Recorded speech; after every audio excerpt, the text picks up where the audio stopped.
سامحوني، هو في خطأين بس أحب أصححهم قبل ما نبدأ عشان لما نوصل عندهم نبقى معروف إن تصحيح للخطأ. في الدقيقة 7 أنا قلت EPM، إنما التصحيح بتاعها EMP. أنا كررتها حوالي 3-4 مرات. التصحيح EMP وليس EPM. ده في الدقيقة 7. الدقيقة 28:50 النتيجة 300 كيلو فولت مش 30 كيلو فولت، لأن هي كانت 30 كيلو فولت لكل متر وعندي 10 متر، يبقى المفروض 30 في 10 ب 300 كيلو فولت. فأنا بعتذر عن الخطأين وأتمنى أنكم كنتوا تسامحوني فيها. هذا ده أنا بس حبيت قبل ما أبدأ الموضوع. أشكركم. بسم الله الرحمن الرحيم. النهارده هنتكلم عن القنبلة الكهرومغناطيسية اللي هي EMB بومب. هنتكلم عن ايه هي قنبلة، تاريخها والفكرة الأساسية، مكوناتها، أنواعها، وبعد كده احنا بنقول ان هي نبضة. هنقارن بين النبضة دي ونبضة الأجهزة الأخرى زي نبضة الرادار. هنشوف الفرق بين ال EMB اللي هي القنبلة الكهرومغناطيسية أو الإلكترومagnetic بولس مع الهجمات السيبرانية، ايه الفرق بينهم، وهنشوف تأثير ال EMB على محطات الطاقة عموما والمتجددة خصوصا. أولا ايه هي القنبلة الكهرومغناطيسية؟ القنبلة الكهرومغناطيسية بتسمى إلكترومagnetic بولس أو النبضة الكهرومغناطيسية. ده حدث فيزيائي، ونحط تحت كلمة فيزيائي 100 خط، بيولد موجة كهرومغناطيسية شديدة جدا وقصيرة الزمن جدا. بمعنى ايه؟ نفترض ان انا رسمت خط بقلم رصاص. الخط ده عرضه قد ايه؟ عرضه هو عرض السن اللي انا بشتغل عليه، اللي انا برسم بيه. طب لو كان السن ده رفيع هيبقى العرض بتاع القلم، بتاع الخط بتاع القلم رفيع. العرض بتاع سن القلم ده هو عرض النبضة، هو ده زمن النبضة. والنبضة دي بتوصل لحد نانو سكند، يعني 1/1000,000,000 من الثانية. والارتفاع بتاع الخط ده هو قيمة الباور اللي موجودة في قلب البلس. التاريخ القنبلة الكهرومغناطيسية، أولا هي اكتشفت الظاهرة بالصدفة نتيجة حدث معين. عموما البداية بدأت في سنة 1958 لحد سنة 1962، واكتشفت الظاهرة بتاعتها. كانت نتيجة التجربة سنة 1962 بتاع ستارفيش برايم، اللي أمريكا فجرت فيها قنبلة نووية على ارتفاع 400 كيلو متر فوق المحيط الهادي. النتيجة كانت مفاجأة. بعد ما فجروا القنبلة لقوا إن على مسافة 1400 كيلو متر من المركز بتاع الانفجار نور الشارع اتطفى اللي في هواوي، ودي مسافة حوالي 1400 كيلو. كل أنظمة الاتصالات اتعطلت، كل الأجهزة الإلكترونية اللي كانت في المحيط ده اتحرقت، الأقمار الصناعية توقفت عن العمل.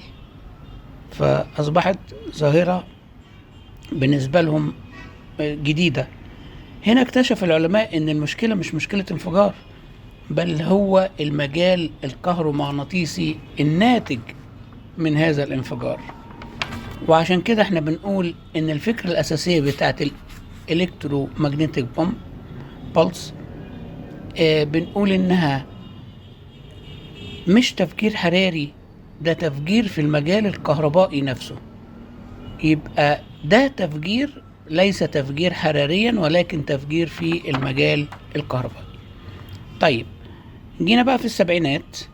نتيجة التجربة دي من السبعينات للثمانينات، بدأ في أيام الحرب الباردة بدأت أمريكا والاتحاد السوفيتي أبحاث سرية كبيرة جدا.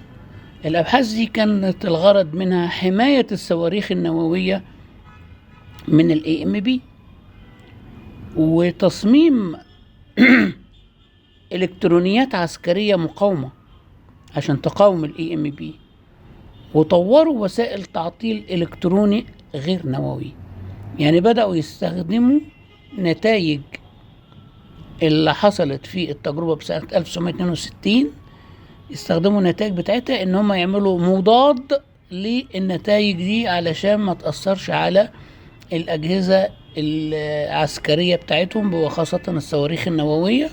فبدأ يظهر مفهوم اسمه هاردنينج أو التحصين الكهرومغناطيسي أو إلكترومagnetic شيلدينج، بدأ يظهر ده من بعد التجربة اللي هي ظهرت في اللي اتعملت في 62، والكلام ده بدأ من السبعينات والثمانينات. أما بقى من التسعينات لل2000 انتقل الاهتمام من الاتجاه النووي إلى ال EMB، واتحولوا بقى اسمه HBM weapons، يعني High Power Microwave Weapons.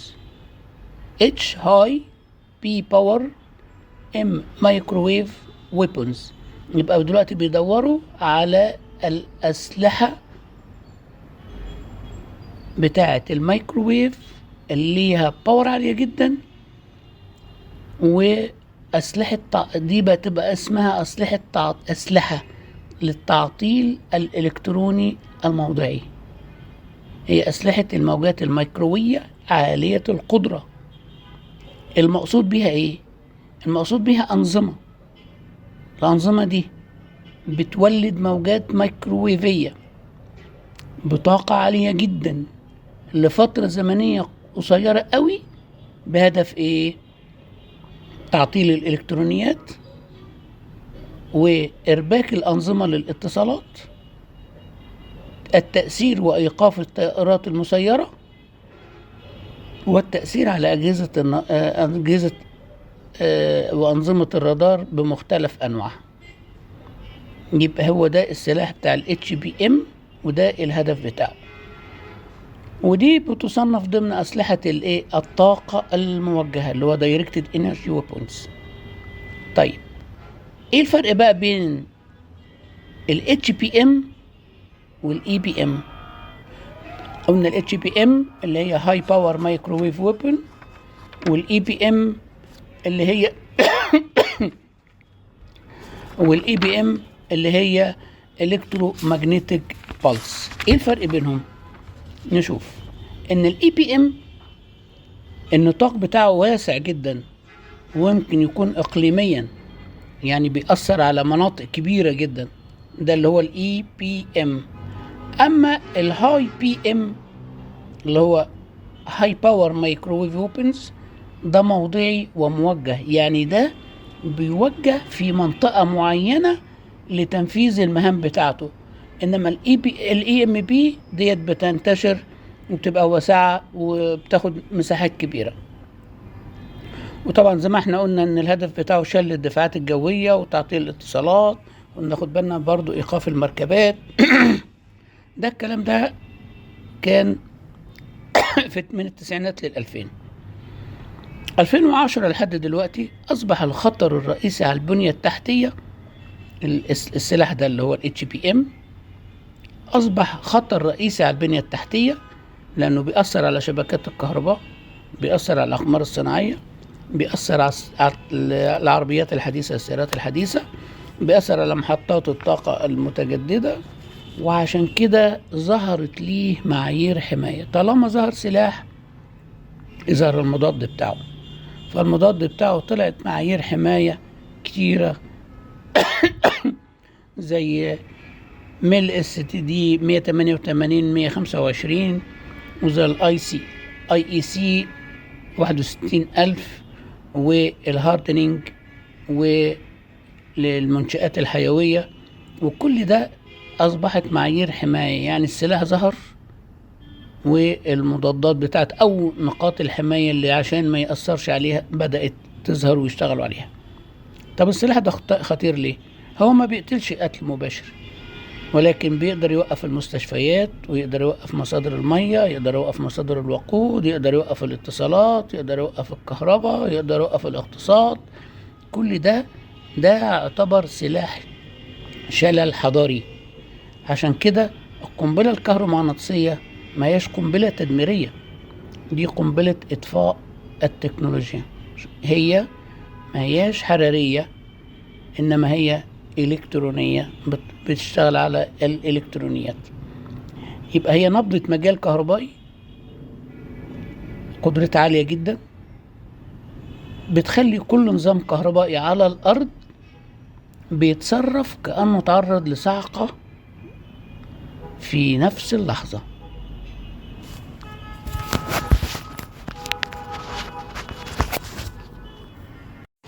قبل ما ندخل على مكونات القنبلة والفكرة الأساسية بتاعتها، هنتكلم على أنواع القنابل الكهرومغناطيسية. هي نوعين رئيسيين. النوع الأولاني ال EMP النووي اللي بيسموه NEMP Nuclear EMP. ده أخطر الأنواع وممكن يؤثر على قارة بالكامل، وده بينتج من تفجير نووي على ارتفاع عالي جدا. والتفجير والEMP دي اللي هي بتاعت النووي لها 3 مراحل. مرحلة E1 وE2 وE3. الE1 الديوريشن بتاع البلس او بتاع النبضة بالنانو سكند. الE2 الديوريشن بتاع النبضة بالمايكرو سكند. E3 الديوريشن بتاعها بالثواني. يعني E1 العرض النبضة ب1 على 1000 مليون من الثانية. 6 p.m. الE2 العرض بتاع النبضة 1 على مليون من الثانية. الE3 بالثواني. الE1 ده بيدمر الإلكترونيات الدقيقة. الE2 بيبقى زي الصواعق، مشابه للصواعق وتأثير الصواعق. E3 ده بيدمر الشبكات والمحولات. يبقى أول نوع من القنابل الكهرومغناطيسية اللي هي النوع الأولاني اللي هو النيوكلر، اللي بينقسم إلى 3 أقسام E1 وE2 وE3. الغير نووي اللي هو بقى EMP أو HBM. الاثنين دول اللي احنا اتكلمنا عليهم، EMP HBM. ده بيأثر على منطقة محدودة وبيعتمد على توليد موجات مايكروويف عالية القدرة جدا، والديوريشن بتاعها صغير بالمايكرو أو بالنانو. ده بيأثر على المركبات والطائرات بدون طيار، على الرادارات، على الحواسيب، على كل الأجهزة الإلكترونية اللي هتقع تحت إيده، تحت الاتجاه بتاعه، وبتشتغل على السيمي كوندكتور وما شابه ذلك. طيب يبقى كده احنا قلنا انواع القنابل. الفكرة بقى الرئيسية بتاعته نتكلم. الفكرة الرئيسية القنبلة الكهرومغناطيسية سواء كانت نووية او غير نووية، هي مش جهاز واحد. القنبلة دي ما هوش جهاز واحد، ده نظام فيزيائي بيولد نبضة مجال كهربائي شديد جدا خلال زمن قصير جدا. يبقى إذن الفكرة الأساسية بتاعته هو توليد نبضة مجال كهربائي شديدة جدا في زمن قصير جدا، سواء كانت نووية أو غير نووية. الله، طب يعني احنا بنقول هل هي بقى النووية فيها جهاز بيولد الموجات الكهرومغناطيسية؟ لا. هنشوف الأول الوظائف الفيزيائية علشان يبقى عندي قنبلة كهرومغناطيسية. ايه الوظائف الفيزيائية اللي عشان تتم، وبعدين هنفرق بين النووية والغير نووية. 4 مراحل عشان يبقى عندي قنبلة كهرومغناطيسية. لازم يكون عندي مصدر للطاقة. مصدر الطاقة ده عشان يخزن كمية كبيرة جدا من الطاقة، يبقى دي 1. 2 عنصر تحويل سريع. العنصر التحويل السريع ده اللي هو بيخلي الطاقة اللي انا مخزنها دي كلها كبيرة قوي دي تنطلق في زمن صغير جدا، زي ما قلنا بالنانو سكند او بالمايكرو سكند. تالت حاجة مولد لمجال الكهرومغناطيسي. الطاقة اللي هتطلع فوق دي اللي هتبقى في النبضة دي كلها اللي هي حيزها صغير قوي لازم تتحول الى الكترومagnetic ويف. يبقى هنا عنصر لتحويل الطاقة النبضة اللي طالعة من النبضة الى مجال كهرومغناطيسي. طيب اتحولت لمجال كهرومغناطيسي، يبقى العنصر الرابع لازم يكون موجود اللي هو عنصر اشعاع. لو ياخد النبضة دي عشان بعد ما تحول الى مجال كهرومغناطيسي يبتدي ينشرها في الفضاء. يبقى هم 4 حاجات: مصدر للطاقة اللي بيخزن فيه الطاقة، عنصر تحويل سريع لو الطاقة اللي عندي دي كلها احولها النبضة في زمن صغير جدا، وبعد كده احولها الى مولد كهرومغناطيسي، تتحول النبضة دي تتحول الى موجات كهرومغناطيسية عشان تنتشر في الفراغ، وعنصر عشان يعمل لها اشعاع تطلع في الفراغ. طيب القنبلة الكهرومغناطيسية النووية ازاي بقى بتتم الكلام ده؟ عايز مصدر طاقة. مصدر طاقة ده اللي هو عنصر بتاعه اللي هو العنصر الفيزيائي بتاعه اللي هو أشعة جاما. ده نتيجة التفجير النووي. نتيجة التفجير النووي بيبقى عندي أشعة جاما، دي فوتونات طاقة عالية جدا. يبقى ده عندي مصدر الطاقة، الفوتونات الطاقة عالية جدا اللي جاي من أشعة جاما اللي ناتجة من التفجير النووي. طب عايز عنصر تحويل سريع علشان يحولها إلى إيه؟ إلى نبضة في زمن قليل جدا. الإلكترونات بتاعت الهواء، الإلكترونيات اللي موجودة في الهواء دي اللي هي اللي موجودة في الغلاف الجوي، هو ده عنصر التحويل. ليه؟ لأنها بتتحرر بسرعة وبتمشي بسرعة الضوء، قريبة من سرعة الضوء. يبقى إذن أشعة جاما اللي هي الطاقة دي لما بتصطدم في الإلكترونيات بتاعت الهواء اللي موجودة في الغلاف الجوي بتخلي الإلكترونيات تتحرك وتمشي بطاقة في زمن سريع جدا بسرعة الضوء. يبقى هو ده عنصر التحويل السريع. طيب ما كده بقى عندي أصبحت النبضة في زمن قليل، يبقى المفروض تتحول لإيه؟ لموجات كهرومغناطيسية. المجال المغناطيسي بتاع الأرض، العنصر الفيزيائي هنا اللي احنا بنشتغل عليه اللي هو في تأثير اسمه تأثير كومبتون. تأثير كومبتون ده نتيجة أشعة الجاما لما بتخبط في الإلكترونيات وبتحررها، يبقى أصبح عندي نبضة كبيرة والديوريشن بتاعها صغير عشان تتحول لموجات كهرومغناطيسية. تحت تأثير كومبتون ده بتتحول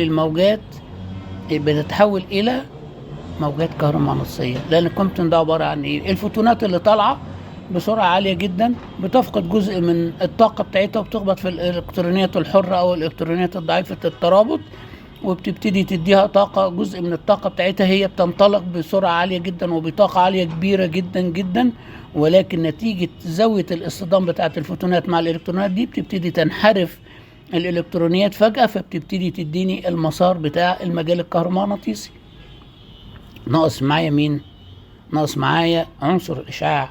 عنصر الإشعاع الهوائي الكوكبي ده بيتولد مجال كهربائي هائل. ده التيار الضخم في السماء، الهواء الكوكبي، الهواء اللي حوالينا ده هو ده اللي بيديني التيار الضخم اللي في السماء، اللي بيعتبر مصدر لعنصر إشعاع الموجات الكهرومغناطيسية اللي ناتجة من الانفجار النووي. يبقى هي عبارة عن فوتونات. اما نتكلم بقى على القنبلة الكهرومغناطيسية بتيجي ازاي في النيوكلر، ما عنديش انا جهاز هنا بيولد لي، ما عنديش جهاز كهربائي يولد لي موجات كهرومغناطيسية، ولكن هي الفوتونات اللي عندها طاقة عالية اللي هي جاي ناتجة من أشعة جاما بتاع العنصر الفيزيائي ديت. أشعة جاما دي بتخبط في الإلكترونات بتاعة الهواء فبتبتدي تتحرر وتمشي بسرعة الضوء. الإلكترونات اللي بتتحرك دي لما الفوتونات بتاعة الجاما بتخبط في الإلكترونيات اللي هي بتمشي بسرعة الضوء دي، بتبتدي تفقد جزء من الطاقة بتاعتها، فهي الإلكترونات بتتحرك بسرعة عالية جدا وبتمشي بزوايا مشتتة نتيجة زاوية السقوط بتاع الفوتونز على الإلكترون، فبينحرف الإلكترونات دي فجأة في أماكن مختلفة طبقا للزاوية. وبعد كده الهواء الكوكبي ده هو اللي بيعتبر عنصر إشعاع، يعني إن الهوائي الإرسال هنا هو طبقات الغلاف الجوي نفسه. يبقى الهوائي بتاعي هنا هو الغلاف، طبقات الغلاف الجوي. طيب القنبلة الكهرومغناطيسية الغير نووية سواء بقى EMP أو HBM، هي ما عندهاش بقى هنا لا إشعاع جاما ولا عندها فوتونات ولا عندها حاجة. بس أنا عندي هنا لازم أعمل إيه؟ لازم يبقى عندي مولد للنبضة الكهربائية فائقة السرعة وباعث، يعني لازم يكون عندي هنا بقى جنريتور يديني موجات كهرومغناطيسية. طيب عشان انفذها لازم يكون عندي اول حاجة مخزن للطاقة. مخزن للطاقة يعني بجمع الطاقة قبل اطلاقها بلحظة واحدة. يبقى اذا انا بخزن طاقة، يعني بعمل مولد طاقة، عندي مولد بيديني الطاقة طاقة بخزن الطاقة دي وابتدي احولها لايه؟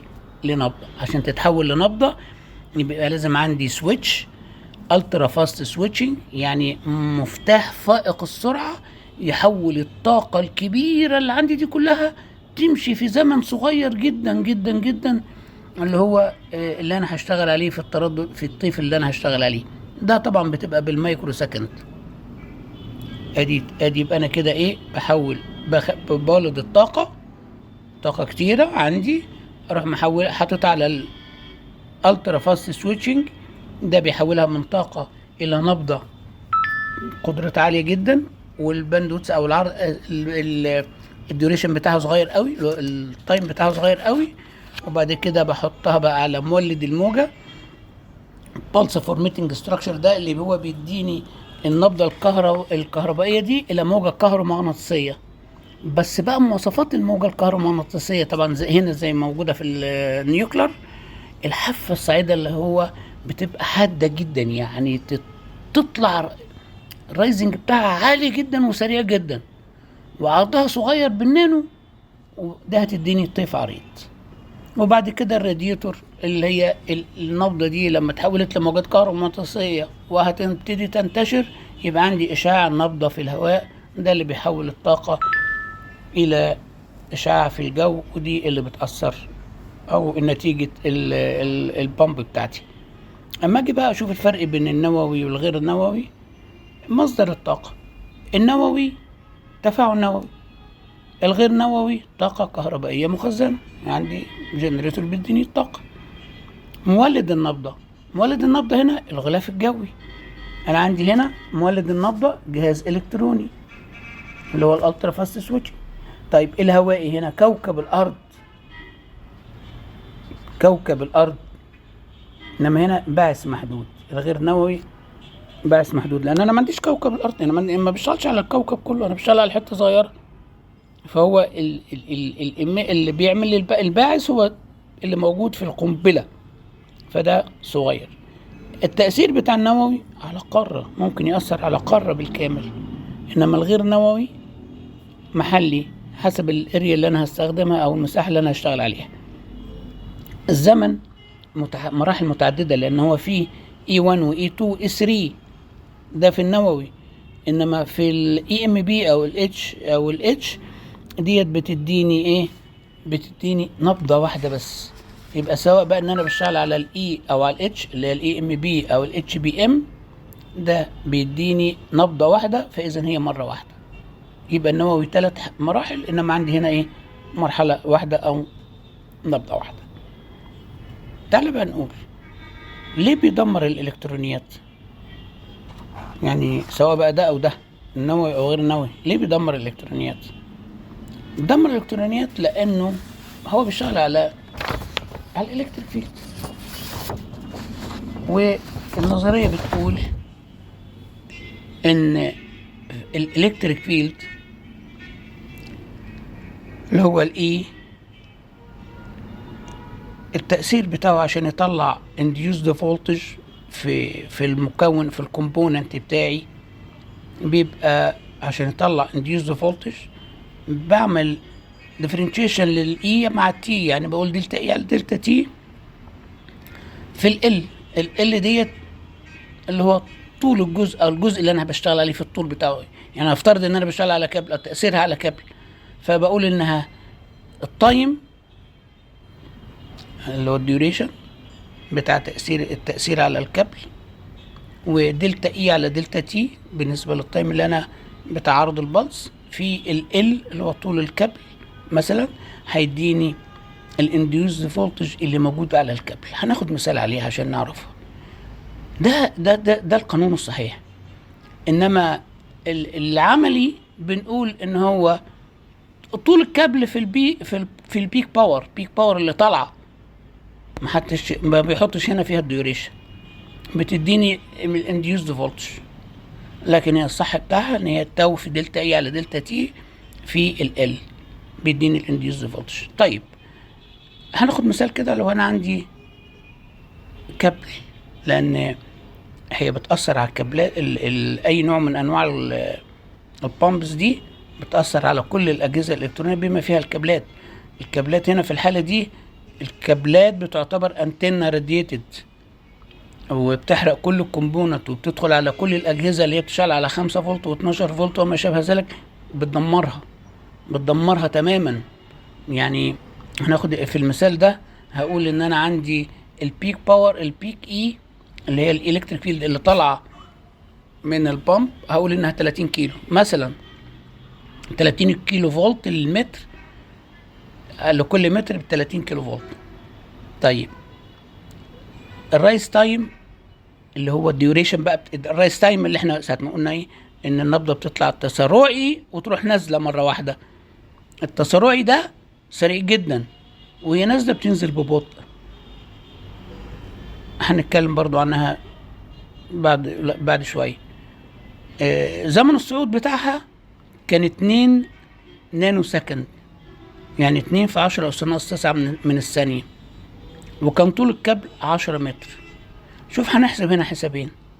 الحساب الأول، لو أنا حسبت دلتا إي على دلتا تي، دلتا إي اللي هي 30 كيلو فولت، يعني 30 في 10 أس 3 على دلتا تي، التايم بتاعي هنا 2 في 10 أس ناقص 9، الإجابة هتطلع 1.5 في 10 أس 13 فولت. يعني التأثير على كل متر هيبقى 1.5 في 10 أس 13 فولت على كل متر في الثانية، لكل ثانية.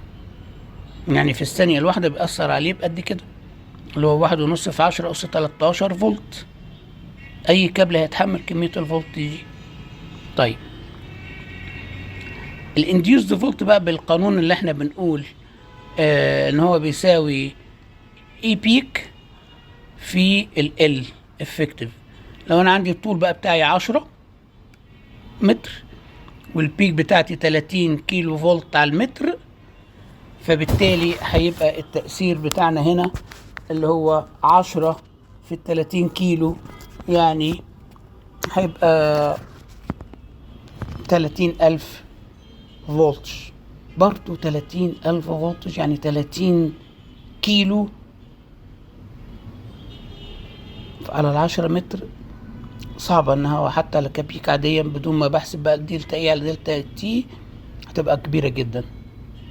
يعني لو استمر حتى نانو سكند هيدمر اي جهاز. يعني الاجهزة اللي بتشتغل على 5 فولت و 12 فولت هتقدر تتحمل كم من الفولت ده في وقت واحد؟ صعبة جدا. هو الخطر الحقيقي من القنبلة الاي ام بي ديت او الاتش، الاتنين بيسببوا تأثير تدميري للأجهزة الإلكترونية نتيجة دلتا اي على دلتا تي. وهو النسبة بتاعتنا دايما تتحسب دلتا اي على دلتا تي تتناسب طرديا مع الدمج. هنتكلم على نبضة القنبلة الكهرومغناطيسية والنبضات الأخرى المتولدة من الأجهزة الإلكترونية زي الرادارات. أولا في حتة كده، لأن السؤال ده اتسألت فيه، يعني قال طب ما الرادار بيطلع نبضة وانت بتقول الإلكترو EMP دي ما هي نبضة. في فرق كبير، النبضة دي بتتكون ازاي والنبضة دي بتتكون ازاي. نبضة الرادار عبارة عن ايه؟ عبارة عن ساين ويف معروفة وبيحصل لها موديليشن بالبلس وبتحط عليها الباور، والديوريشن بتاعها ان كان نوع الديوريشن بيعتمد على نوع الرادار، اذا كان انذار او فاير كنترول او ايا كان، واذا كان بيركب على طيارة او على الارض او فاذا هو اساسا هو ساين ويف. انما الاي ام بي ما هيش ساين ويف، دي صدمة كهربائية. ده اول حاجة ناخد بالنا ان ده ساين ويف بيحصل له موديليشن ومعروف بدايتها ومعروف نهايتها والحواف بتاعتها اللي هو الستارت بتاعها والاند ما هواش شارب. انما هنا بنتكلم على موجة ما هياش ساين ويف ولكنها الكتريكال شوك. المعادلة بتاعتها طبعا هي معادلة دبل اكسبوننشال بالس. النموذج بتاعها ده دبل اكسبوننشال بالس، ده اللي هي بتاعت الاي ام بي اللي هي بتاعت الكهرومغناطيسية. دي الاي اوف تي اللي هو الالكتريك فيلد بتاعها بالنسبة للتايم، فانكشن في التايم بيساوي اي نوت نفتح قوس اي اس ناقص الفا تي ماينس اي اس ماينس بيتا تي نقفل القوس مضروب في فانكشن يو اوف تي. طبعا الاي ده اللي هو شدة المجال الكهربائي مع الزمن، ده اللي احنا عايزينه اللي احنا هنحسبه. اي نوت ده كونستانت بيتحدد القيمة، ده الامبليتيود سكيلينج اصلا يعني بتحدد قيمته. الالفا ده اللي هو الديكي كونستانت اللي هو الانهيار اللي هو نهاية البلس، نهاية النبضة، ديكي كونستانت. البيتا ده اللي هو الرايز كونستانت اللي هو لما النبضة بتبتدي تطلع مرة واحدة كده، تنط مرة واحدة، ده بنسميه الرايز كونستانت او الصعود السريع بالنسبة لنا.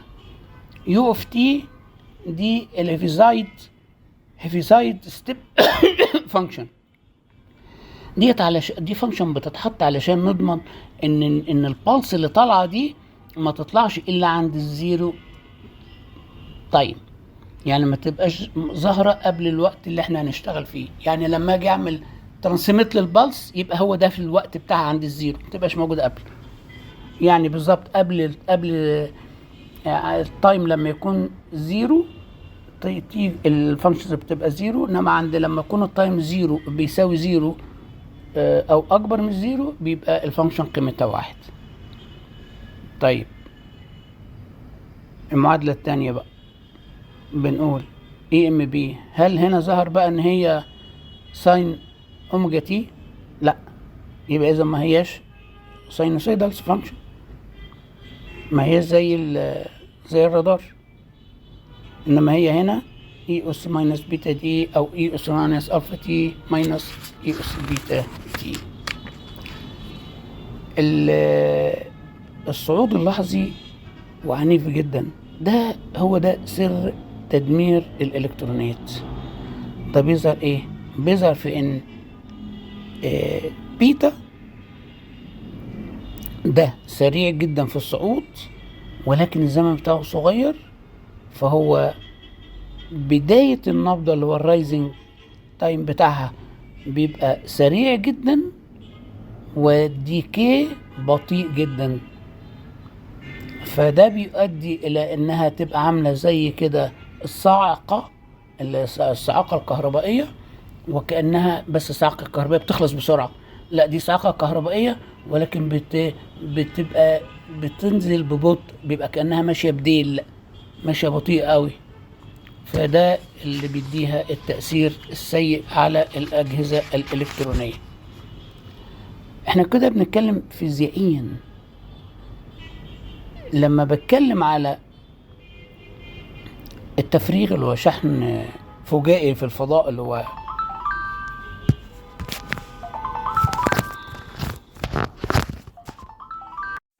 فهنا دايما بنتكلم على تأثير النبضة في الرايزنج تايم بتاعها، اللي هو وقت الصعود بتاعها السريع، وده بيبقى له تأثير. عرض النبضة ده اللي هو بيديني عرض الطيف بتاعي. طبعا عرض الطيف هنا احنا قلنا ان هي ان النبضة دي ما هياش نبضة ساين ويف، ودي دبل اكسبوننشال بالس. لما بنيجي نجيب الباندويتس بتاعها هو كبير جدا، بيوصل للجيجا هرتز، ده بنستخدم فورير ترانسفورم، لانها بتبقى واحد على، نفتح قوس، واحد على بيتا زائد جي اوميجا ماينس واحد على الفا زائد جي اوميجا مضروبة في، نقفل القوس، مضروبة في الاي نوت، ده بيديني الاي دبليو، ده لو فانكشن في الدبليو. فده بنستخدم هنا فيها الفورير ترانسفورم، وبيطلع عندي الباندويتس بالجيجا. الخلاصة بتاعتي هنا ايه؟ ان المعادلة دي بتظهر لي الاي ام بي، بتبقى البداية بتاعتها نانو سكند رايز، يعني بتطلع بسرعة جدا، وبيحصل لها الديكي بطيء جدا قوي، وما هياش ما هياش ساينوسويدال، نون ساينوسويدال، ما هيش بيريودك يعني، والباندويتس بتاعها عريض جدا. يعني في الاخر كده الخلاصة بتاعتها انها صدمة مجال وليست موجة، صدمة مجال وليست موجة. يبقى دي خاصة بتاعتها ان هي نانو سكيل رايزنج ايدج، نون بيريودك، very volatile field change، والفيلد كولابس دي بتعمل فيلد كولابس، ما هياش سيجنال ترانسميشن. طيب، وقلنا الطيف الترددي بتاعها بقى، لما نيجي ناخد الطيف الترددي ان احنا بنستخدم فورير ترانسفورم. لما اجي اقارنها بقى بينها وبين، ما انا كده بتكلم على الرادار وبتكلم عليه، قلت ان الرادار هو ساينوسويدال او بيريودك سيجنال، انما اجي اتكلم بقى فروق كده بينها وبين الاي ام بي، بقول الرادار الباندويتس بتاعه من الكيلو هرتز للميجا هرتز. لو بشتغل على الكوميونيكيشن الباندويتس بتاعه صغير أوي، ضيق صغير أوي. الصواعق الباندويتس بتاعها واسع، انما الاي ام بي الباندويتس بتاعها شديد الاتساع، كبير جدا جدا. طيب، هنا بقى لما اجي اعمل بروتكشن، النبضة بتاعت الرادار لو في فلاتر، لو بستخدم فلترز ممكن اعمل ريجكشن للسيجنال بتاعت الفلترز بتاعت الرادار. لو استخدم باند ستوب ولا باند ريجكشن مش هيجيني عندي، مش هيجي لي السيجنال بتاعت الرادار. انما السيجنال بتاعت الاي ام بي لو استخدمت نفس الفلتر هتأثر عليه، لان الباندويتس بتاعها كبير، وهي الحيز الترددي كبير، وهيبقى بالتالي الترددات بتاعتها كبير. اجي اشوف بقى معدل دلتا اي على دلتا تي، وده اهم فرق فيزيائي، فيزيكس، ده اللي احنا بنتكلم عليه ساعة ما نحط كذا خط تحت فيزيكس. هل تأثير دلتا اي على دلتا تي مقارب في المقارنة بتاع الرادار او ما شابه ذلك؟ هنشوف. الرادار معدل دلتا اي على دلتا تي متوسط. Now it is 6:30. Take care. الهاتف دلتا اي على دلتا تي منخفض. الصاعقة اللي هي البرق وكده دلتا اي على دلتا تي عالي.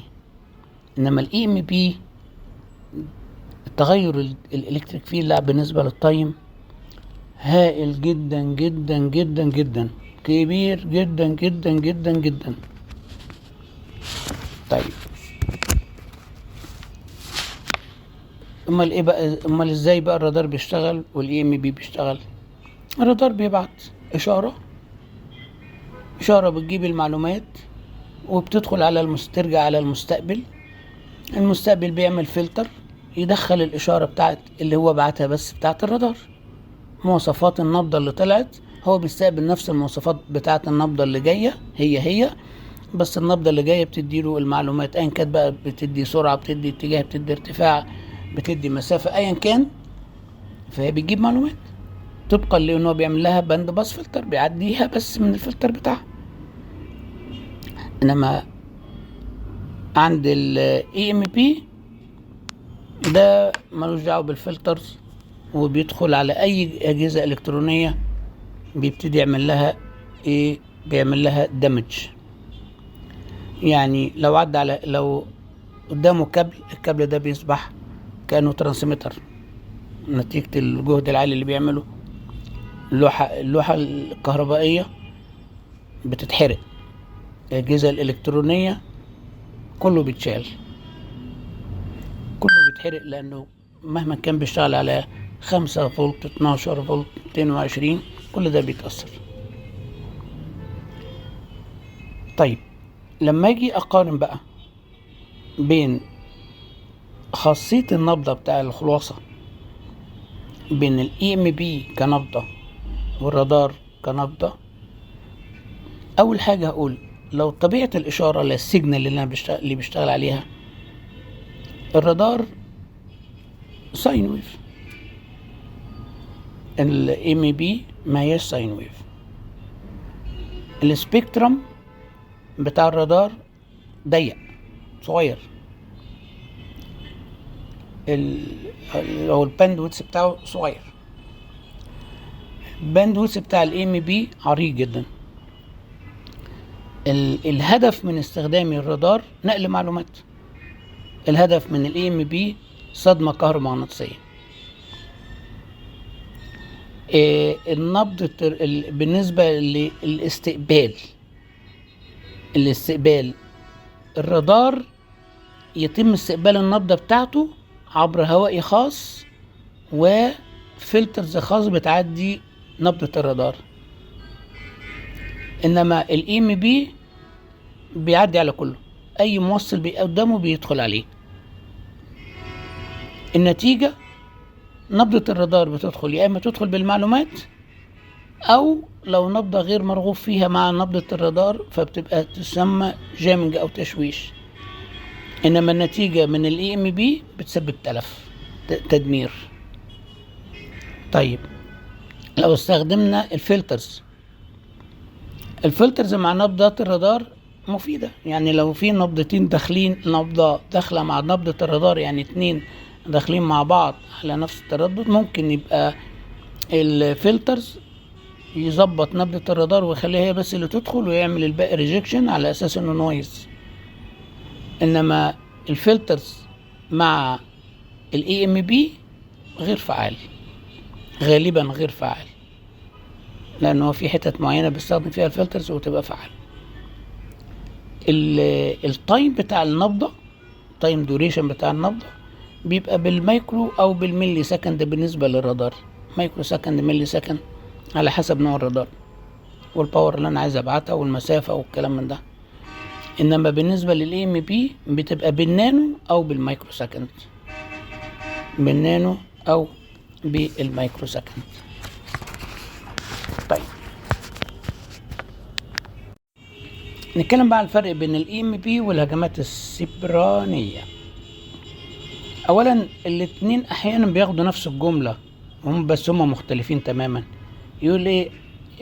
هجمة موجات كهرومغناطيسية، لا، وهجمات سيبرانية، لا، الاتنين مختلفين تماما.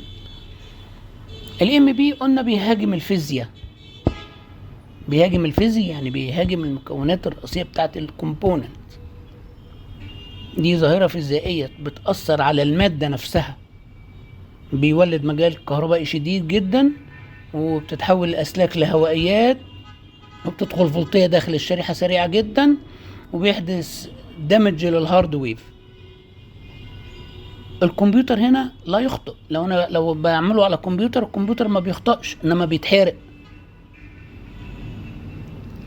انما نيجي للهجمات السبرانية. الهجمات السبرانية عبارة عن ايه؟ عملية برمجة معلومات، بمعنى ان انا برسل بيانات خبيثة وبستغل الثغرة في البرنامج اللي قدامي وبغير له اوامر النظام، انما الكمبيوتر هنا بيشتغل ولكن بيفكر بطريقة غلط. يبقى في الاي ام بي الكمبيوتر بيتحرق، هنا الكمبيوتر بيفضل شغال بس بيفكر بطريقة غلط. ليه؟ لان انا هنا بعطل البرامج، معطل البرامج، غير قواعد البيانات، بعمل لوجيك كنترول عليه، او بأثر على الشبكات بتاعته، على النتورك بتاعته. طيب لما اخد مقارنة بقى كده بين الاتنين، اول حاجة المجال، الفيلد اللي بشتغل عليه، الام بي فيزياء كهربائية، الهجوم السبراني برمجيات ومعلومات. يبقى هنا بشتغل على فيزياء كهربائية على كومبوننت، هنا بشتغل على برامج. طيب مين بيحتاج لاتصال شبكي؟ يحتاج انترنت. الام بي مش محتاج، الهجوم السبراني محتاج. مين بيسبب احتراق المكونات؟ الام بي بيحرق المكونات، انما الهجوم السبراني ما بيحرقش المكونات. طيب مين اللي قابل للاصلاح باعادة التشغيل؟ الام بي خلاص ما فيش، مش قابل للعمل، انما الهجوم السبراني ممكن يشتغل. مين بيسيب الاجهزة المفصولة اللي هي بعيدة عن الانترنت؟ الام بي بيسيبها طبعا، بيدمرها. انما الهجوم السبراني طالما مش مرتبط الجهاز بالانترنت ولا يعرفه ولا يقدر يأثر عليه. التأثير الزمني بقى، الام بي لحظي في وقتها، بيدمر في وقتها، انما الهجوم السبراني ده بيدخل فيروس، والفيروس عبل ما بيعمل له يحصل اكتيفيشن او البرامج بتاعته تشتغل، فبيبقى تدريجي ما هوش في وقته. الضرر النتيجي بقى النهائي بقى، نوع الضرر هنا دائم خلاص انتهى، انما التاني مؤقت او قابل للاستعادة. ده الفرق بين الاتنين. هناخد مثال كده. لو عندي كمبيوتر وانا بشتغل على الكمبيوتر وجات ام بي بتحرق الجهاز، خلاص بقى كهنة. انما لو دخل عليها هجوم سبراني، هي ما بقى بتحكم فيا النتائج. انا بشتغل على برنامج، ممكن البرنامج يبقى غلط، يديني تصرفات غلط. لو بعمل كنترول بي على لوحة تحكم، يبقى هدي اوامر كلها غلط نتيجة الاوامر الخطأ اللي جات لي من الهجوم السبراني. انما الاي ام بي بيدمر الجهاز، ما بيشتغلش، ما بيديش اوامر ولا غير ولا بيخلص. الاخطر على الدولة بقى وقت السلم طبعا الهجوم السبراني الاخطر، انما وقت الحرب الام بي بيدمر. طيب يبقى الخلاصة بتاعتي ان الهجوم السبراني بيغير اللي بيفكر فيه الجهاز، انما الام بي بيغير قدرة الجهاز على التفكير، اساسا بيدمره، فخلاص ما فيش جهاز. لو عندي بقى حرب هجينة بنسميها هايبر ويرفير، المفروض انا بضم بقى ايه؟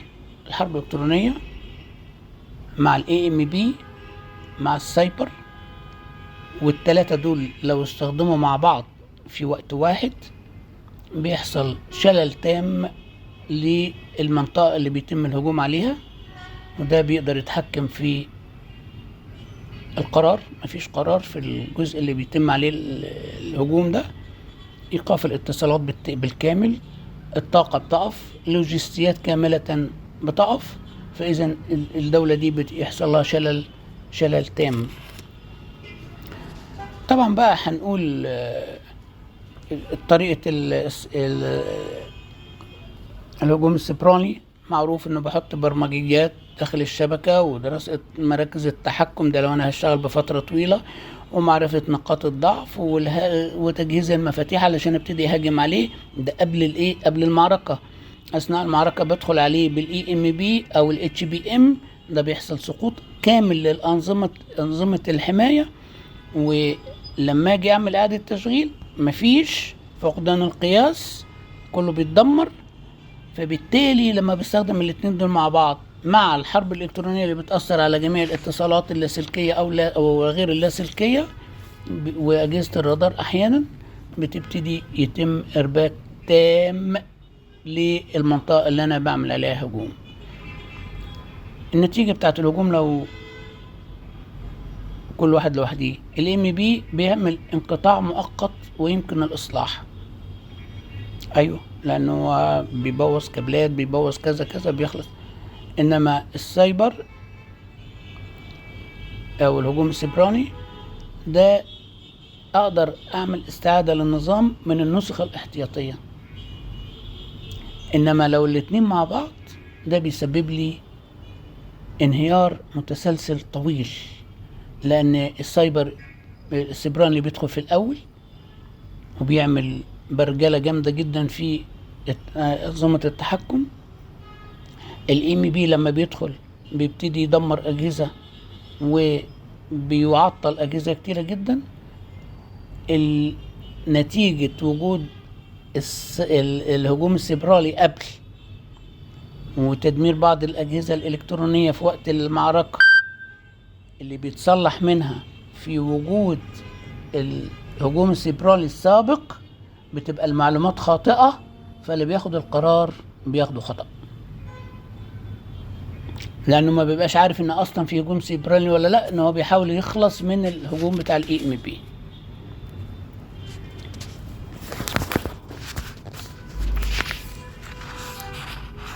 نيجي للجزء الأخير اللي هو التأثير على محطات الطاقة وبالذات الطاقة المتجددة.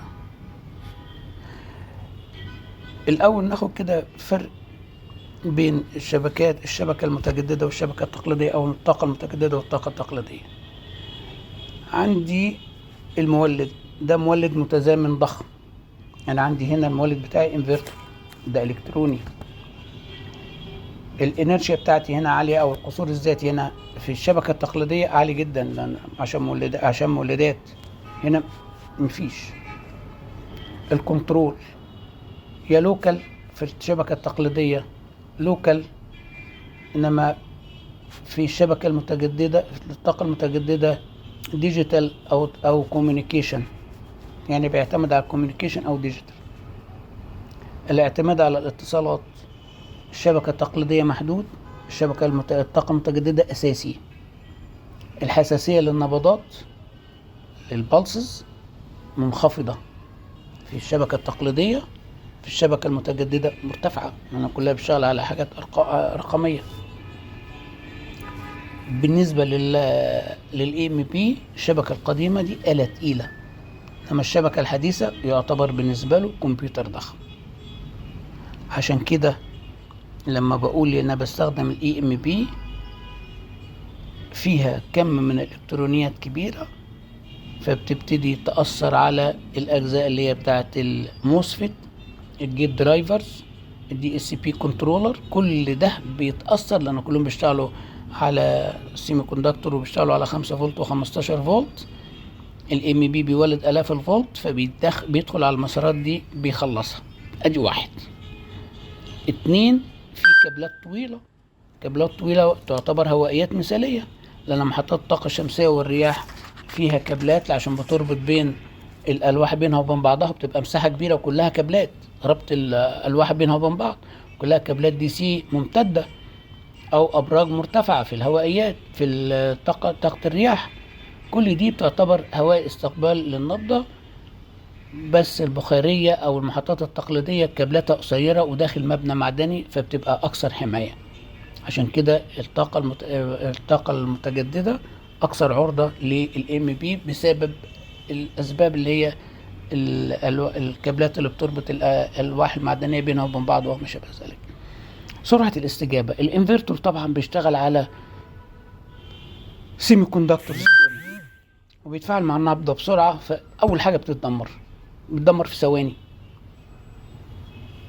إنما الأجهزة التانية التقليدية ما فيهاش هذا الكلام.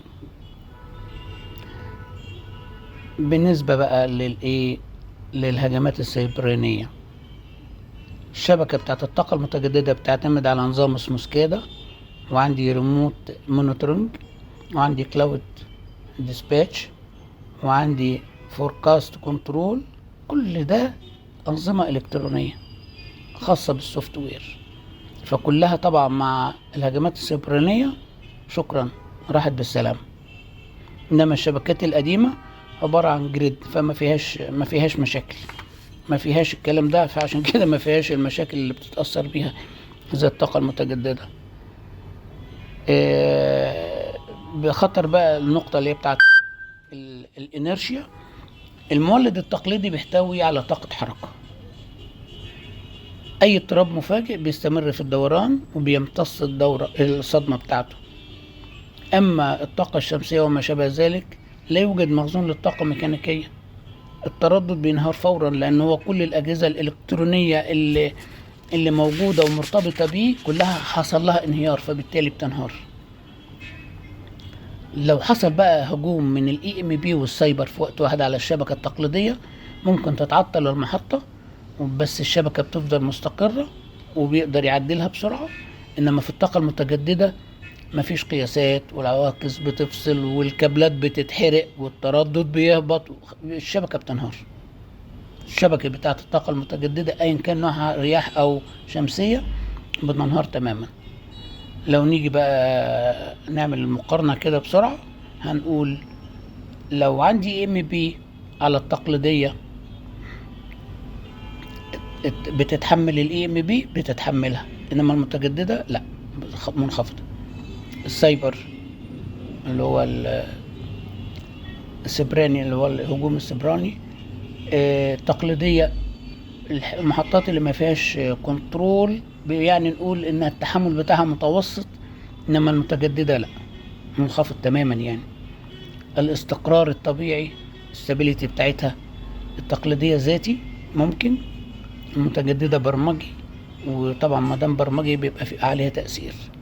الانهيار بالنسبة للتقليدية بيبقى تدريجي نتيجة الهجوم على المحطات الكنترول اللي بتشتغل بيه بأنظمة الاسكادا وما شابه ذلك. انما المتجددة فجائي واسع، لانه بيدخل على كل الكابلات بتاع خطوط الربط اللي موجودة بين الالواح، فلازم بتاع بسرعة. يعني سرعة التعافي التقليدية اسرع، انما طبعا المتجددة لما بيدمر محطة كبيرة هنقعد بقى نغير في الكابلات دي كأنك بتعمل محطة جديدة من اول وجديد. الخلاصة بتاعت ان الشبكة المتجددة اضعف ولكنها اكثر ذكاء، لانها بتعتمد على الالكترونيات، ولكن في وجود الاي ام بي والهجوم السبرالي بتبقى واقعة تماما. الشبكة التقليدية اكثر ذكاء واكثر ميكانيكيا، ولكن بتتحمل الفوضى الى حد ما. اتمنى ان انا اكون وصلت الى حد ما اي معلومة، ولكن في بقى ايه الحماية من الاي ام بي ديت مطلوبة ومهمة جدا وبتستخدم، وزي ما احنا عارفين ان هم بدأوا فيها من ايام الحرب الباردة من السبعينات والثمانينات، وحماية من ال HBM والاي ام بي. ففي قواعد رئيسية لازم تتعمل على اماكن زي غرف العمليات، محطات الرادار، على قناة السويس، على المناطق الهامة، عشان تتلاشى التأثير بتاع الاي ام بي او الاتش بي ام او الاتش بي ام، لان هي دي الحرب الجديدة اللي هو كله بيستخدمها.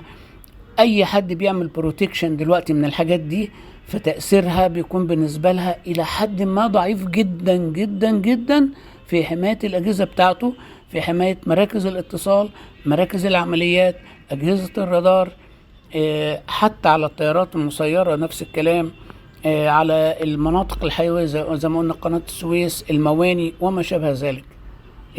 دي بقى قصة طويلة تانية اكتر واخطر من الاي ام بي والاتش بي ام. شكرا جزيلا واسف للاطالة اذا كان، واتمنى ان تكون المعلومة وصلت. تحياتي لحضراتكم، شكرا، السلام عليكم. شكرا جزيلا، وحضراتكم انا جاهز لو في حاجة مش واضحة يعني او حاجة انا قلتها مش مفسرة جيدا، والمعلومة ما وصلتش، جاهز لإيضاح اي حاجة في الكلام اللي انا قلته في اللي فات ده كله، وتحت امركم. دكتور مهندس سامح نعمان، واتمنى ان تكون المعلومة وصلت، وان شاء الله للحماية من هذا الموضوع ربنا يسهل وجهه. شكرا، السلام عليكم.